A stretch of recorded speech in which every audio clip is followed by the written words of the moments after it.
This video was brought to you by my loyal patrons. Pledge today and receive exclusive perks. Link in the description. Every long-running TV series has its high points and its lows. With a whopping 24 seasons under its belt, Thomas & Friends was no stranger to the occasional dips in quality, and one of its major declines was what many regard to now as the HiT era. We've covered the HiT era many times on this channel, but for those not in the know, I'll make it brief. In late 2002, during pre-production of the 7th season, the British children's entertainment company HiT Entertainment bought the rights to Thomas & Friends, and put forward their changes to the show with the start of Season 8. HiT transformed Thomas into their own vision to pander it to a preschool target demographic, and thus, many iconic elements of the show's biology were altered, including redoing the theme song, refining the large colorful cast to a simplified core cast of 8 main characters, and some occasional side ones, and changing the writing style of episodes to focus more on morals and feelings. The HiT era, unsurprisingly, did not go over well with fans when it was new, and it is still a subject of controversy all these years later, as it lies in stark contrast to the seasons that preceded it, when Thomas was a kids show that didn't exclusively pander to kids, built and written with qualities all ages could enjoy and appreciate, and was more daring to explore concepts and themes that were quite a bit more nuanced than Thomas Learns Not to Rush, It's Better When You Share, and You Might Get What You Want When You Ask Nicely. I'm a firm believer that all the bad seasons of Thomas have bright spots somewhere within them. Even the worst seasons have little glimmers of greatness. We tend to do a lot of mudslinging at the HiT era on this channel, but it admittedly wasn't all bad. For all its faults, there were some things the HiT era did exceedingly well. And today, I want to share some positivity and highlight 10 episodes from this era that I think are actually quite good and would recommend checking out. Now, the HiT era is a catch-all term fans use when they are specifically referring to seasons 8 to 12, that run of 5 seasons produced under HiT before the switch to CGI. HiT also produced the first 4 seasons of the CGI series prior to their buyout from Mattel, but we're not including those in this video. This video is specifically on those 5 later seasons of the model series. I'm going to try to stray from some of the more obvious good picks of the HiT era. Everyone loves Halloween, for example, so I will avoid that one. Respect for Gordon I've discussed about 100 times now. We all know that one's good, so I'll admit that too. I want to highlight some more lesser discussed stories. We will start our list with the more universally agreed on picks and work our way up. So, let's begin, shall we? Here are 10 hidden gems of the HiT era of Thomas. Number 10. James the Second Best. This is an episode that's been weirdly relevant in the latest content on the channel recently. It got a mention in Edward Sodor's Finest, and I talked about it again in the Season 10 retrospective. Might be a bit redundant to talk about it a third time, but I think it's worthy of a mention on this list for a couple reasons. So, I place it at the bottom. In this episode, Edward is chosen to be on a billboard for the railway.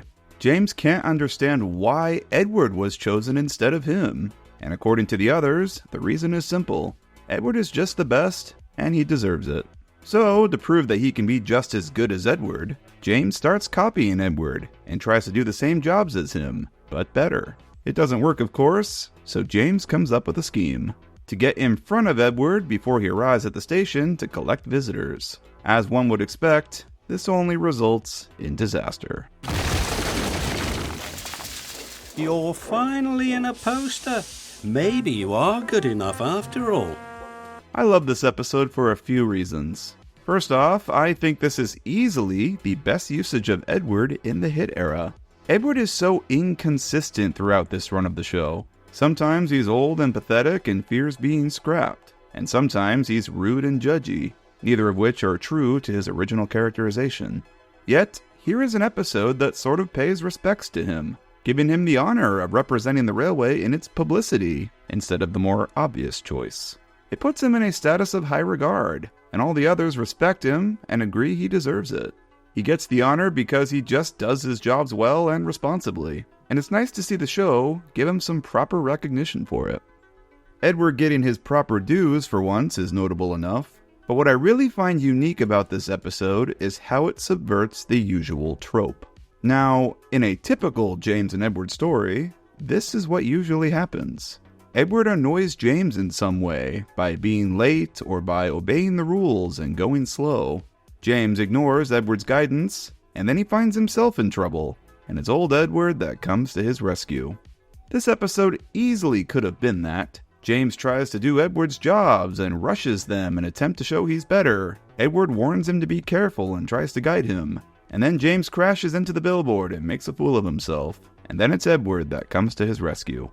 But nope, this episode subverts that expectation and does the inverse. So instead of the usual James ignoring Edward, we instead get the opposite. James trying to be more like Edward, which all builds up to the climax and ends up dragging Edward down with him. In the end, it's not Edward who saves James, but James who saves Edward.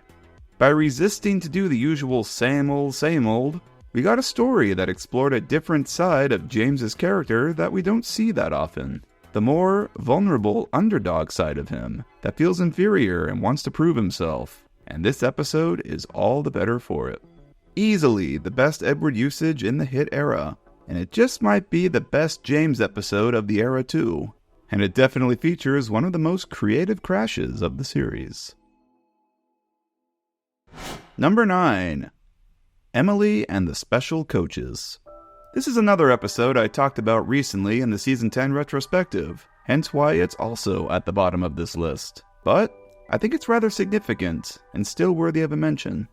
Following a storyline from a previous episode, Gordon has finally beaten his speed record and is being rewarded with a rake of his own coaches for it. Emily is sent to collect them and runs into Diesel on the way. She tells Diesel about Gordon's record. Diesel tries to tell her his own news, but Emily doesn't want to hear it. Well, there's nothing special about smelly old Diesels, pouted Emily, and storms off. Diesel, feeling wronged and being vengeful, pays Emily out by stealing the coaches before she can get to them, sending her on a wild chase across Sodor to get them back. She does eventually, but all the running around causes Diesel's engine to falter. Once she finally is willing to listen, Diesel tells her that he himself has also broken a record, a shunting record. But because he isn't a bright, shiny steam engine that is celebrated, no one cares or notices. Emily, realizing her mistake, tries to amend things by convincing the Fat Controller to present Diesel with a new engine at the award ceremony. This episode is notable for it is the first time that they have showed Diesel in a sympathetic light. It's the first time they have ever tried to delve into why a villainous character like him is the way he is. It's something that they really started exploring in the CGI seasons with Diesel, but it first started here. Diesel may be the antagonist of this story, but he isn't totally in the wrong to feel slighted. He didn't actually do anything wrong to begin with, he was only sharing his own news. Emily really started the entire conflict by being rude to him for no reason, and not listening to him. I'd say you can make an argument that she was really the one in the wrong here. This is definitely one of those episodes that I never thought twice about when it first aired, but I've come to appreciate quite a bit over time. There's a lot to love about this one. They tried something new with Diesel that actually worked. It has a fun little montage chase sequence, and the continuity is unusually strong. A very rare instance in the HiT era where a storyline from a previous episode carries over to another. And it ends with a nice message about the dangers of stereotyping and prejudice. Just because Diesel is a Diesel covered in a little grime, doesn't mean he doesn't have value like the others. Number 8. Hector the Horrid. I think this is probably the best example of a Thomas meets the new character type of story from this era. Very rarely did new characters in the HiT era ever get episodes to themselves. Usually they'd be introduced in a story that isn't really about them. Molly, for example, is introduced in a story where Thomas is the main character, and he's the one with the character arc. It's the same case with Neville, and Rosie, and Rocky, and Whiff, and Hank, and so on. Thomas or whoever is the one that we follow. This isn't the case for all, of course, but it's definitely the majority. Hector the Horrid, however, changes things up a bit. In this one, while working at the coaling plant, Thomas meets a new large hopper called Hector. His intimidating size makes him a king of sorts among the trucks, who have dubbed him Hector the Horrid. Big, bad, strong and solid. That truck's name is Hector Horrid. Thomas tries to shunt Hector, but Hector shouts in anger every time he gets near. Keep away, roared Hector. Thomas, scared, keeps his distance and works in fear all day as he feels Hector watching him from afar. After an encounter with Rosie, Thomas finally stands up to Hector, but takes things too far when he rams him so hard he derails. After the crash, Hector admits that he was so mean because he is scared. Scared of being filled with coal for the first time, and didn't want Thomas to move him. Thomas then helps Hector by showing him it's nothing to be afraid of, and after conquering his fear, Hector the Horrid becomes Hector, the not so horrid at all. This episode has a pretty fun cast. A good assortment of mains and secondaries appear in this one. I like how every character used was selected with intention. You might wonder, why did they randomly have Bill and Ben be the ones to deliver Hector when they could have used anyone? It's nice to see faces that aren't the main characters, of course, but it does feel a little out of nowhere. My guess? Because Bill and Ben are the smallest standard gauge engines. The visual of them juxtaposed next to Hector emphasizes Hector's size, and it shows the audience right away how much of a bully he is. Picking on the little engines, the children, so to speak. It makes us not like him immediately. Hector's introduction probably wouldn't have the same effect if it were like Edward or Emily delivering him. Rosie's appearance also has significance. They chose to continue the big brother, little sister thing that she and Thomas have going on, as introduced previously. Before we saw Rosie annoying Thomas like a little sister would, and this time we see him standing up for her. Hector scaring Rosie was the final straw for him. You pick on my sister, you deal with me. Again, this probably would not have the same effect if they used Percy or Toby instead here. I really like that Hector's character is introduced with some mystery too. Hector's character isn't fully revealed until after the end of the second act. He is first presented as a bully, and we are piecemealed more about him and his fears as the story progresses. He and the story are a lot more interesting as a result, and the episode never feels like it's dragging. Of all the Thomas meets the new character formula episodes of the HiT era, this is easily the most well presented. A wonderful entry from season 11. Number 7. Cool Truckings. This one is worthy of a spot on this list just for being so different from the norm. In an era where all these episodes are so samey, here's one with a totally new concept that hasn't really been done before, and takes place entirely on the roads and away from the railway, starring 2 secondary characters instead of our usual mains. Winter has arrived on Sodor, and a snowslide has blocked the main track of the Skarloey Railway. Duncan is needed at the yards, so Madge, the snub-nosed lorry, volunteers to transport him over the mountain by road. Duncan, however, doesn't enjoy the journey and finds traveling by roads boring. But it'll be a slow and dull journey, not fast and exciting, the way we engines like it. Madge, being responsible, tries to keep composure, but Duncan's provoking eventually breaks her. She starts to show Duncan just how much fun traveling on the roads can be. Drifting on the ice, spraying snow up and all. She even sprayed a policeman. Sorry! She loses control though, which nearly causes them to tumble over the mountainside. Madge recomposes herself and refuses to be reckless anymore. Duncan is disappointed, but he does get delivered safely. From a production standpoint, I find this episode rather impressive. I like all the big road and mountain sets that were created solely for this story. All places we never see again because we never really get another story that takes place from the road's perspective. They also built a lightweight dummy replica of Duncan made of styrene and resin, complete with working eyes, to sit on Madge's flatbed for all the stunt scenes to not risk damaging the brass prop. They switch between the two frequently throughout the episode to sell the illusion. The big tell is the side rods. The resin ones aren't shiny, and the brass ones keep changing position. It's also another one of those episodes of this era with a title that has no right to be as clever as it is, referencing a movie none of the target audience has probably ever seen, Cool Runnings, a 1993 film about a Jamaican bobsled team. A funny reference, considering the episode involves sliding on ice. Madge is fairly overlooked, I think. She only appeared a couple times, but she did make an impact. For one, she has an interesting design with her guitar pick-shaped face and all, and is a type of vehicle with a unique purpose. A lorry that can transport engines.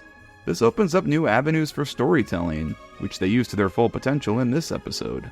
As a character, I think Madge fits in well in this era, although I would argue that she works really only within this era. This was the era of the show where the narrow gauge engines were all written as children, as the baby trains of Sodor, with no real established leader of their gang. So here we have Madge, this responsible, educated, motherly type of character, who looks out for them all and keeps them all in line. When the narrow gauge engines made their comeback in CGI and started being written more accurately to their book counterparts, with Skarloey once again becoming their wise leader, so to speak, Madge became kinda redundant, and I can see why they never opted to bring her back when this element of her character was no longer important to the gang's dynamic. A good writer could find some way to make her work, but since she was so minor, they probably thought there was no need to bother. I really like the idea of a road character designed to interact solely with the narrow gauge. And while personally I do not like how the narrow gauge engines were written in this era at all, Madge at least was a nice bright spot when they did appear. Cool Truckings definitely deserves a spot on this list, and is the most inspired story concept of Season 11 in my opinion. Number 6. Toby feels left out. What? A Toby episode from the HiT era that isn't awful? Why, yes. I was just as surprised when I rewatched this for the Season 9 retrospective. I was delighted by this one, actually. A Toby episode where he isn't a depressed, sad, down on himself, unconfident Debbie Downer. A museum is opening on Sodor. In honor of the opening ceremony, the Fat Controller has all his engines sent to be washed. Toby never gets the memo, though, and when he finds out about it from James, begins to wonder why the Fat Controller neglected him. He begins to suspect that perhaps the reason why is because he intends to put him in the museum, being an old steam tram. And so to prove that he still has use in his old age, Toby begins volunteering to take on everyone else's work, all the while keeping his distance from the Fat Controller. While trying to run away from him, Toby derails himself and is cornered. The Fat Controller reveals that of course he wouldn't put Toby away, and that he intended to have Toby bring the visitors to the opening ceremony all along. Toby, of course, feels foolish for believing such a silly idea. When summarized like that, it sounds like your average, run-of-the-mill HiT era episode, and nothing all that special. And, well, yeah, it isn't really. It's actually very easy to forget this one exists and skim over it. But see, what I like about this one is that, for once, Toby takes matters into his own hands. Or buffers, I guess. Instead of the usual trope in this era of him just giving up and being down on himself or hiding away in his shed or something, Toby decides to take action and prove his worth as an old steam tram. I'll show the Fat Controller that he can't put me in a museum. I'll show him I'm a really useful engine. He does still have value, and he's going to prove so. He's actually proactive and refuses to give up. I love this. This feels way more like the real version of Toby from those older seasons we all know and love. You know, the Toby that has braved blizzards, floods, and multiple collapsing bridges. I don't think Toby's ultimate fear in this episode is totally unreasonable either. It's not the usual, Sir Topham's going to scrap me trope. No, it's a more grounded fear, more suited for such a unique type of engine such as himself. Being taken permanently out of commission and put in a museum on static display, never to move again. You know, when you think about it, that's almost a fate worse than being scrapped. You've been chosen to exist forever, stuck in the same spot, never able to move under your own volition again, for eternity. A bleak fate in a world where the engines themselves are alive. Can you imagine how absolutely bored to death engines like Mallard are in this world? I think where the episode's concept doesn't fully work is that it's unbelievable that Toby would ever think Topham would want to do away with him, considering their history together. Remember, Topham saved Toby all those years ago because he was so fascinated by him. Toby running away from Topham is easily the silliest part of the episode, and it's just one of those things that you kind of have to ignore and accept for the story to work. I'm not defending that aspect, and the episode is by no means perfect. I just wanted to highlight this one for Toby's proactiveness, something very rare for this era, and for it being the first episode, and potentially the only to my knowledge, to bring into question a fate for an engine worse than being scrapped, being preserved static in a museum forever and ever. Number 5. Gordon and the Engineer. Yes, Donald and Douglas are in this one. Let's just get that out of the way up front. The fact they are in this and play a pretty substantial role is astonishing, and the episode is commendable for that alone. No, they didn't just cameo in the background or just some randos that Gordon passes. They actually play a role in the story and get a good chunk of screen time. That's just amazing to me. The episode is notable for that alone, but I also think this one is worthy of a mention for just how attentive it is to real railway practice and safety precautions. When the points fail on the main line one day, all trains are halted until they are fixed. Wow, the railway actually adhering to safety protocol for once. Gordon is to bring an engineer to the main signal box to fix them. However, confusion occurs when Gordon mistakes a carpenter on the platform for an engineer, and sets off before the real engineer arrives in Birdie. Gordon arrives at the signal box to discover his mistake, only to then find himself in a pickle because he can't reverse along the line with the express. "But you can't reverse down the express line with the express," said the signalman. Wow, again, adhering to railway safety. It would be incredibly dangerous to do so without proper signaling, which, of course, is on the fritz at the moment. How they overcome this dilemma is actually quite clever. Gordon reverses light engine to the previous station, and then sends the engine there along to the next, and so on, like a game of telephone until the final engine arrives at the station the engineer is at. This is kind of like how tokens work on real railways. A token is a physical object that engine crews deliver to a signalman as they pass, and that means that section of the line is now clear, and another train can be allowed through. No witness of the physical token means a train is still out on the line somewhere, and all other trains must remain halted. Of course, tokens are used mostly on single-track lines in real life, and the token of this episode is an actual person, but it's a similar idea. An episode that utilizes this type of practice and adheres to railway safety in general feels so out of place in the HiT era. You know, the era where most stories revolve around the engines just roaming the railway and chasing things like a tuba player, or a magic carpet, or a top hat in the wind, and breaking railway practice constantly. This is truly a rare gem of an episode that feels like something out of the earlier years, and I think even the HiT era's biggest haters would admit that this one is pretty special. Number 4. Mighty Mac. Mighty Mac is quite a treat, both the character and the episode. I love this one for it is another rare episode featuring a new character that is totally about the new character. Mighty Mac does not share the spotlight with anyone else that we already know. Nope, it's fully and completely 100% about them, and no one else. The characters that they mostly interact with in this one are, surprisingly, just the passengers themselves. Isn't that a nice change for once?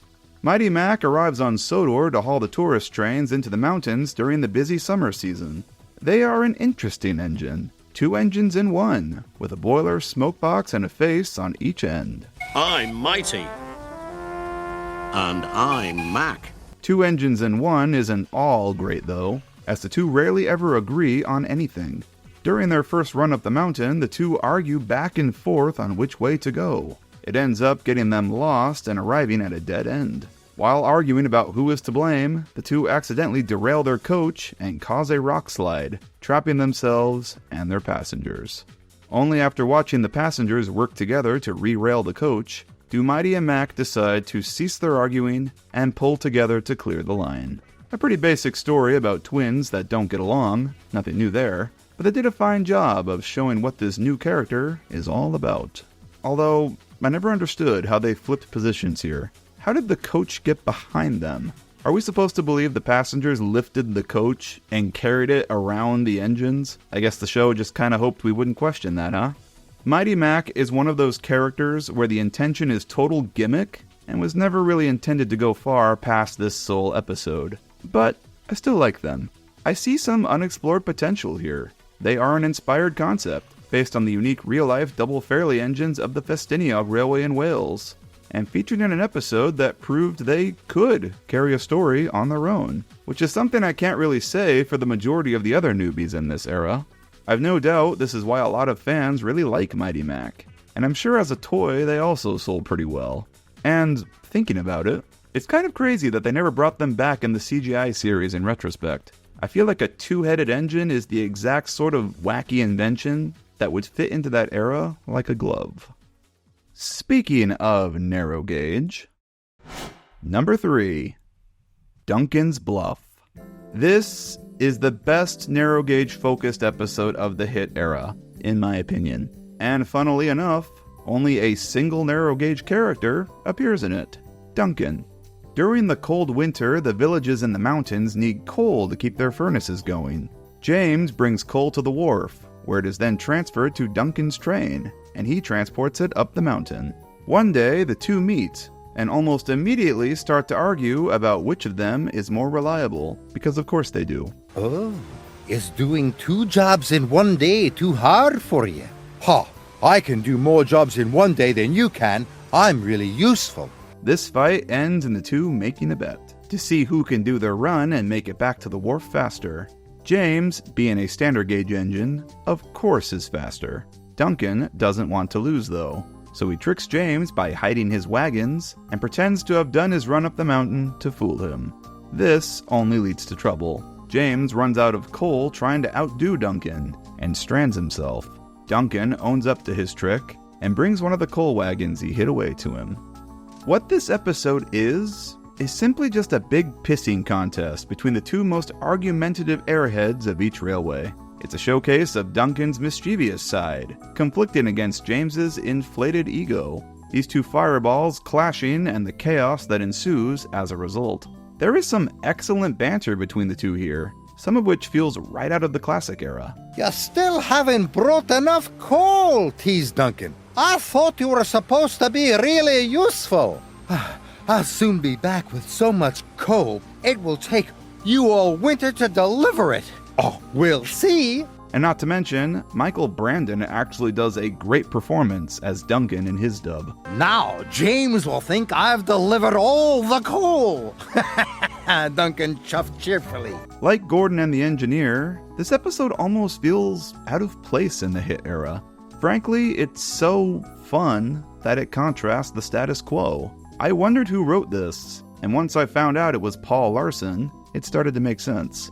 Larson was a longtime writer for the series. He had his share of duds across his run, but he also wrote some of the funner episodes of previous seasons, ones that are very character and dialogue driven, such as No Sleep for Cranky, James and the Queen of Sodor, and Mighty Mac and Cool Truckings that we just talked about. Funny banter between characters seems to be Larson's strength as a writer, and Duncan's bluff is all the better for it.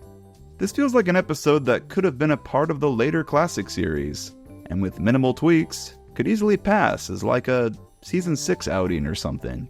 James is a really useful engine. But then, so am I. Number 2. Squeak, Rattle, and Roll. The HiT era was never good at consistency, but there was one thing that it was consistently good at throughout the entire run, and that was presenting strong Gordon stories. Squeak, Rattle, and Roll is Gordon's first major entry in this era in Season 8, and goddamn, I go as far to say that this is a great episode. One day, Diesel is on Gordon's line as he departs with the express. Gordon orders him to move, which he does, but in retaliation tells Gordon his days are numbered. You steamies are old and clapped out. When Sir Topham Hatt realizes this, you'll all be scrapped. Gordon scoffs this and goes about his day as normal. That is, until he develops a squeak that he can't explain. and later on, a rattle. The noises start to make Gordon wonder, and Diesel's words creep back in his mind. He manages to suppress the noises by going slow, but of course, this delays him. The next day, Gordon is to bring a special train of children to the docks to catch their boat, with the Fat Controller on board. But along the way, his noises start to occur again. Gordon tries to suppress them by going slowly so the Fat Controller doesn't hear them, only to be questioned by him about why he isn't going at full speed. Why are you fooling around, Gordon? You must go quickly, or the children will miss the boat. Stuck between a rock and a hard place, Gordon makes a decision. If today is going to be his last trip, he's going to make it the best he's ever had. He speeds up, and Squeak rattles and rolls into the docks on time.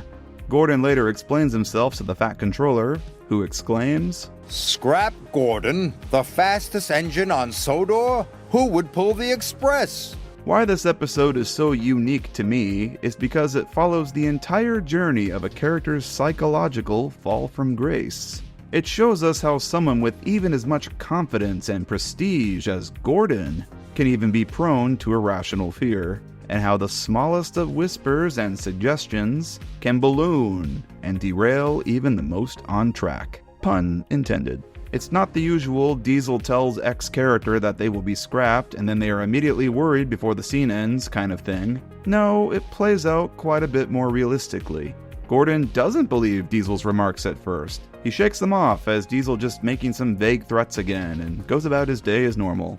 Only when strange things start to happen that he can't explain, and they continue to stack atop each other, does Gordon begin to question things.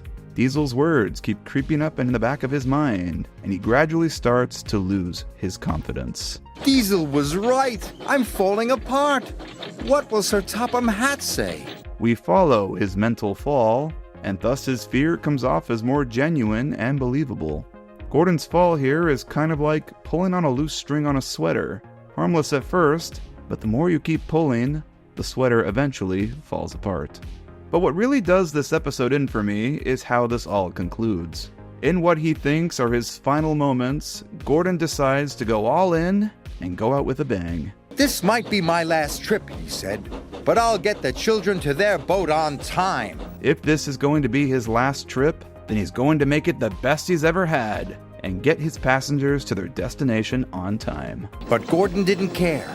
If this was his last trip, he was going to go as fast as he possibly could. Now, of course, we all know that Gordon didn't have anything majorly wrong with him. And we all know that Topham would never scrap Gordon. His fear was totally and completely irrational here, but that's besides the point. In this moment, as far as Gordon knew, this was his last trip, and it was curtains for him afterwards. What he does here is proof of his true character. He decides to put his passengers' needs first. Gordon may be a pompous ass that only thinks of himself most of the time, but when all becomes dire, Gordon will sacrifice himself to put others' needs first. It's similar to the classic engines get their passengers home in worst-case scenarios stories of the past, but it's different here because the situation is purely psychological. Gordon was never really in any danger. His kryptonite here was purely himself. A very strong entry in Season 8, and my personal favorite of the season. Thomas himself is a lot of things in the HiT era. He's energetic and eager and prone to rushing. Or sometimes he's wise and a voice of reason. Sometimes the thing you want is somewhere you wouldn't think to look. Or sometimes he's a complete idiot. What are you doing here, Mr. Snowman? Thomas's character is never consistent throughout this era. Nothing he learns ever sticks, and he is basically whatever a script needs him to be, just so he can appear in the episode. And despite having the most episodes out of everyone by a wide margin, I find this is why most of the Thomas-focused episodes throughout this era are forgettable and boring. Hence, it's all the more a delight when a Thomas episode does pop up that gets him right. Number 1. Thomas and the Statue. With all honesty, this is my favorite Thomas-centric episode of the HiT era. Perhaps that's a hot take, but I'm sticking to it. One cold day, Thomas is sent to collect a statue from the docks. The statue is covered with a tarp, but its shape is very similar to his own, and Thomas convinces himself the statue is of him. Perhaps it really could be of me. Thomas gets a big head and begins bragging about his statue to the others, but he never shuts up about it, and the engines all start to hate being around him. When Thomas finds out, he feels bad and tries to make it up to them by volunteering to clear the lines when it starts snowing. After the snowfall, the engines all gather around for the statue's reveal ceremony. The snow melts, revealing the statue is not of Thomas, but of all of them. And upon realizing this, Thomas apologizes publicly to all his friends. Thomas is written perfectly in this episode, getting a big head over something that he has no knowledge of, and then becomes insufferable about it. So much so that it causes even kind old Edward to get annoyed at him, and it brings out one of Percy's infamous explosions. No one wants to hear about it anymore. No one wants to talk to you anymore. And neither do I. This is totally consistent with his characterization in the past. See Thomas Comes to Breakfast, where Thomas takes a statement made by his driver way too literally, and then boasts about it to the others, much to their annoyance. Driver says I don't need him now. Don't be so daft, snorted Percy. Or Thomas Percy and the Squeak, where he gets a big head from being chosen to collect a VIP. Move aside, Dirty Percy, chuffed Thomas. I'm the important engine today. Thomas has always been one very easy to fire up. It really doesn't take that much to fill his head with hot air. I love that they maintain that he still hates his snowplow, and they use that to great effect here too. We know he hates wearing it, so it actually means something when he's willing to put it on to make it up to the others. So much so that it takes them all by surprise. I'll clear the tracks, tooted Thomas. The other engines were very surprised. They knew Thomas didn't like wearing his snowplow. Thomas is great in this. His journey here is made up bringing together all these different elements of his character to form a satisfying arc. In fact, I would say that all the characters are used well in this. Percy is a big highlight, being so used to Thomas's boasting by this point that he just doesn't care. I think the statue is of me. Really, Thomas? Go on, Percy. That's nice. The episode wraps up with a nice bow, revealing that the statue is of all the engines. With the main characters lined up for its grand reveal, and Topham standing at the podium, this episode's end feels very finale-esque. It's somehow not the season finale, but it would have made for a perfect last episode of a season. It's such a wholesome note to go out on, and that is why I think it's a perfect final entry on this list. For this pick of the week, I'm going to shout out a video that is actually very on topic for this one. A video essay called What Hit Did Better Than the Railway Series by Didocta. This is a deep dive into James's character arc in the Railway Series book, James and the Diesel Engines, compared against an arc he had over a couple episodes within the HiT era. It's a well-written essay, and it made me appreciate the little arc that James had with Hector, one that I had noticed before, but never really gave that much thought to. If you want some more Thomas video essay content, definitely head on over and check this out. Mike O'Donnell, one of the two original composers for Thomas, has released his 7th album of The Engine Themes. Mike has been redoing all his old themes from the original show, and releasing them on CD and digital download for purchase. His newest album includes Rusty's theme, Mavis's theme, a full instrumental of the Whistle Song, and even a Tugs theme this time around. A new Thomas twist on the Bridge Cafe Band. All these and more. Volume 7, as well as all previous volumes and other fun merch, are all up for sale on his website, modmusic.co.uk, and you can find that in the description below. So head on over. And that's about it from me, y'all. Follow me on Instagram for continuous updates to my layout. It has really been full steam ahead on that lately. And consider pledging on Patreon for special perks like early access to videos and monthly Q&As. Thank you everyone for your support, and I will see you all in the next one. Bye-bye!